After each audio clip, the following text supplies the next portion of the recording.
सच पूछा जाए तो आज नारी समस्या को कोई समस्या ही नहीं समझा जा रहा है। लोग तो उसी को समस्या समझते हैं जो प्रत्यक्ष उपद्रव एवं अवरोध के रूप में सामने प्रस्तुत हो। चूंकि नर और नारी के बीच कोई प्रतिरोध उत्पन्न नहीं हो रहा है, इसलिए उसे समस्या समझा ही नहीं जाता। नर इसलिए संतुष्ट है कि उसके रोटी कपड़े की कीमत पर सुयोग्य चरणदासी मिलेगी ही। नारी इसलिए प्रसन्न है कि उसे आश्रयदाताओं की छाया मिलती है। दूसरे लोग भी उसे रमणी कामिनी के रूप में प्रस्तुत करने में ही लाभ देखते हैं। लेखक, कवि, मूर्तिकार, चित्रकार, अभिनेता, गायक, पुस्तक प्रकाशक, विज्ञापनदाता सभी को अपना आर्थिक लाभ इसी में लगता है कि नारी को वासना की गुड़िया भर चित्रित करते रहने की स्थिति बनी रहे। जागरूक नारी संभवतः अपना प्रस्तुत किया जा रहा यह लज्जास्पद स्वरूप स्वीकार न करेगी और उनकी आजीविका पर चोट लगेगी। जो हो, यह निरुपद्रव स्थिति संतोषजनक नहीं समझी जानी चाहिए। इस मरघट के सन्नाटे में पतन और विनाश की अट्टहास कर रहा है। धुन की तरह भीतर ही भीतर हमारा ढांचा खोखला हो रहा है। भले ही बाहर से कुल्हाड़ी चलने जैसा विग्रह दृष्टिगोचर न होता हो, शस्त्र आघात से मरने पर आंसू बहाए जाए और क्षय से गलकर मरने वाले की चिंता न की जाए, यह तो अदूरदर्शिता ही हुई। विग्रह ही समस्या नहीं समझी जानी चाहिए। अनुत्पादन भी उतना ही बड़ा संकट है।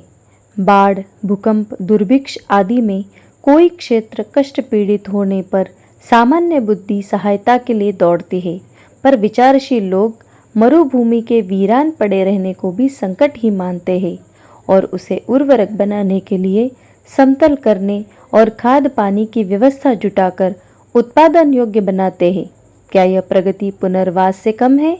नदी पर पुल बनाकर दो समीपवर्ती क्षेत्रों को परस्पर जोड़कर वहाँ बहुमूल्य सुविधाएं और संभावनाएं उत्पन्न की जाती है। क्या इन रचनात्मक प्रयत्नों को आवश्यक माना जाए? अनुत्पादन भी विपत्तिग्रस्तता की तरह ही कष्टकारक होता है। नर और नारी में विग्रह उत्पन्न नहीं हो रहा है, वह होगा भी नहीं और होना भी नहीं चाहिए। माता और संतान में, पत्नी और पति में, बहन और भाई में, पुत्री और पिता में संघर्ष का होना अत्यंत दुखद और अवांछनीय है। पर बात इतने से ही तो समाप्त न हो जाती। भीतर ही भीतर पल रहा असंतोष और विक्षोभ अपने दुष्परिणाम तो उत्पन्न करेगा ही। अनीति से उत्पन्न हुई अनेकानेक विकृतियां प्रगति के पथ में अवरोध उत्पन्न करने के लिए अड़कर खड़ी ही रहेगी। विग्रह उत्पन्न नहीं हो रहा हो तो इसका अर्थ यह नहीं होना चाहिए कि अवांछनीयता को हटाया नहीं जाना चाहिए। नारी का पिछड़ापन स्वयं इतना बड़ा संकट है कि जिसके कारण असीम क्षति सहन करनी पड़ रही है।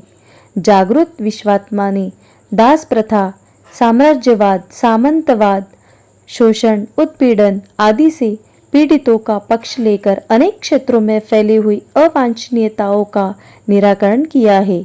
युग की पुकार है कि नारी को पशु और मनुष्य की मध्यवर्ती स्थिति में बनाकर रखने जाने की स्थिति से उबारा जाए।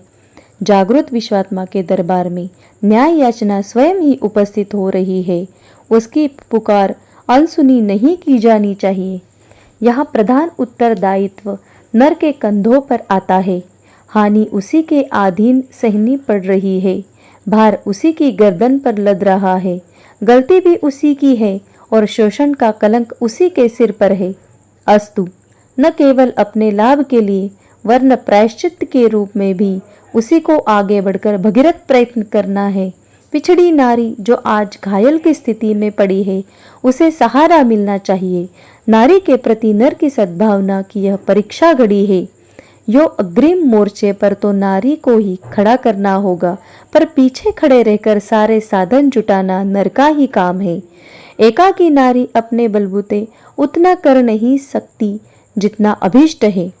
पिछले दिनों नारी प्रगति के क्षेत्र में कुछ हुआ भी है और शिक्षा तथा स्वावलंबन के क्षेत्र में आगे बढ़ने का अवसर भी मिला है।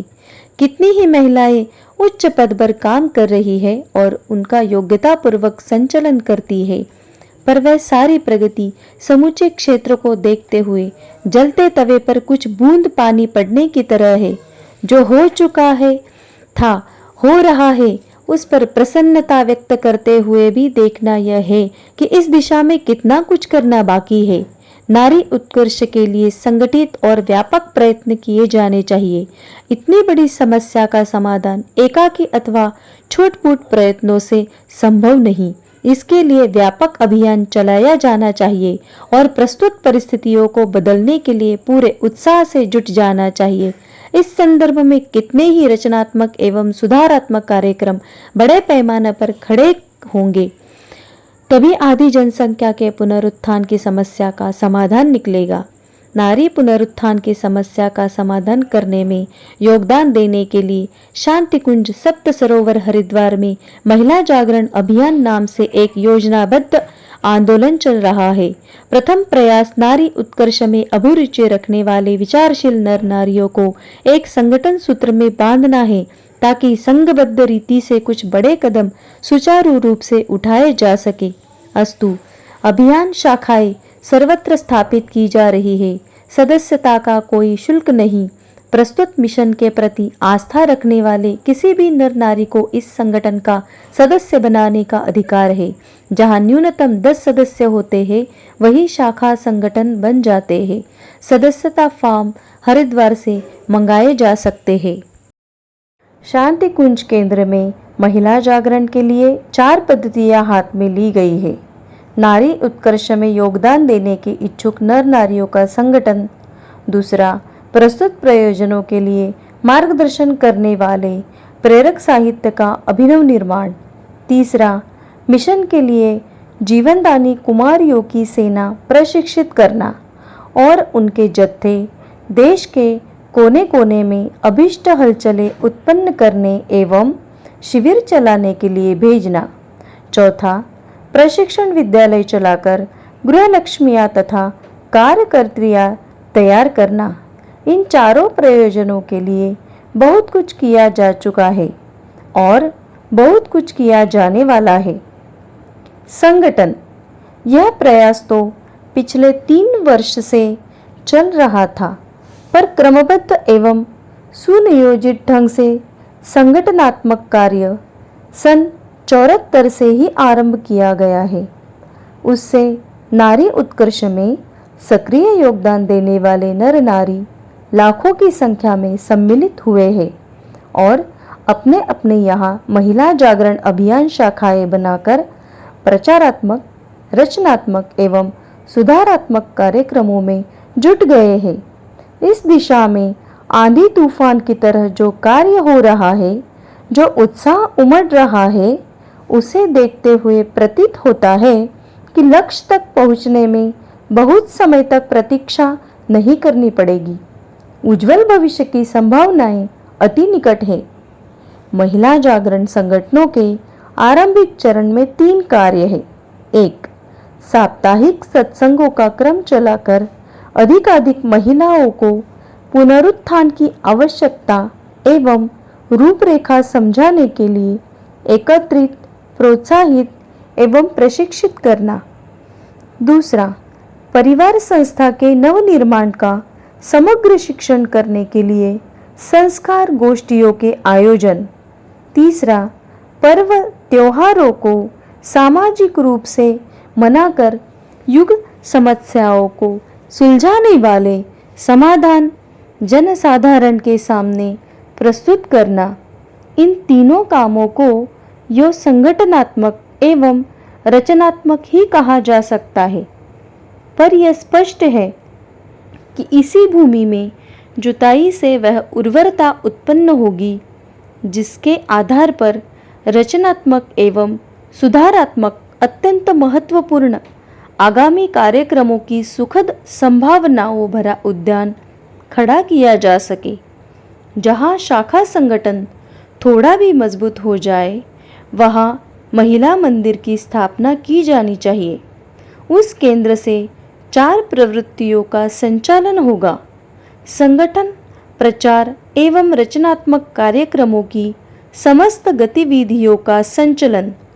तीसरे प्रहर नारी प्रौढ़ पाठशालाएं चलाकर निरक्षरता को उन्मूलन।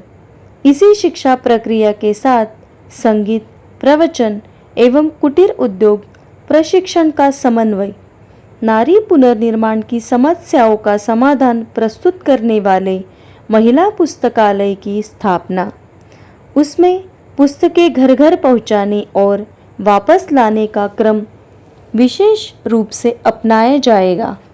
इस महिला मंदिर की स्थापना आरंभ में किराए का या धर्मशाला, मंदिर आदि का कोई कक्ष लेकर काम चलाया जा सकता है, किंतु पीछे अपनी निजी इमारत का प्रबंध किया जाना चाहिए।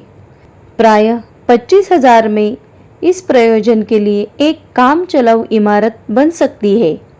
यह निर्माण देवालय, चिकित्सालय, धर्मशाला, अन्न क्षेत्र, कुआं, तालाब बनाने से भी अधिक उपयोगी और अधिक महत्वपूर्ण है। निजी अनुदान से, अन्य सार्वजनिक संग्रह से यह कार्य आसानी से हो सकता है। भावनाशील, प्रतिभावान और लगनशील कुछ ही व्यक्ति यदि इस कार्य के लिए जुट जाए तो यह निर्माण सहज ही पूरा हो सकता है। अगर आपको हमारी यह वीडियो पसंद आई हो तो इसको लाइक करें, कमेंट और शेयर जरूर करें और हमारे YouTube चैनल ऋषि चिंतन को सब्सक्राइब भी कर लें। साथ ही बेल आइकन को भी दबाएं ताकि आपको आने वाली वीडियोस की नोटिफिकेशंस मिलती रहें। धन्यवाद।